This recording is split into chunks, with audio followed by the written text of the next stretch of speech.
Loi Pacte, quel impact pour mon épargne? Avec la loi Pacte, le nouveau plan épargne-retraite, PER, est comme une enveloppe qui se compose de 3 compartiments. Le PER individuel, PER1, qui succède au PERP et au Madelin. Le PER collectif, PERCOL, qui remplace le PERCO. Et le PER obligatoire, catégorial, PER4, qui succède à l'article 83. Concrètement, qu'est-ce que ça change? Marc est salarié d'une entreprise du BTP et se pose des questions sur son épargne en vue de la retraite. Il a déjà ouvert un PER1. En plus de son PER1, et grâce à son entreprise, il épargne aussi de manière volontaire sur un PERCOL.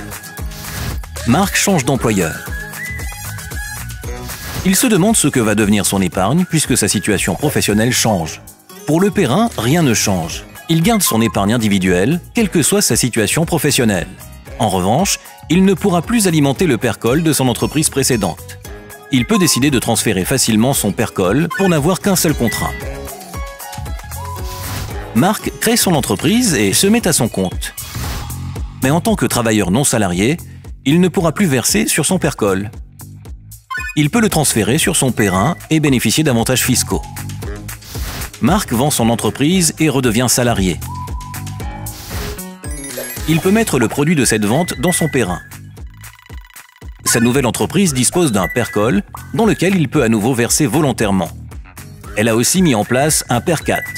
Marc doit aussi cotiser chaque mois sur ce contrat. Marc prend sa retraite. Il peut transférer son épargne collective, PERCOL et PER4, dans son PER1 et choisir de percevoir son épargne en capital, en rente ou les deux.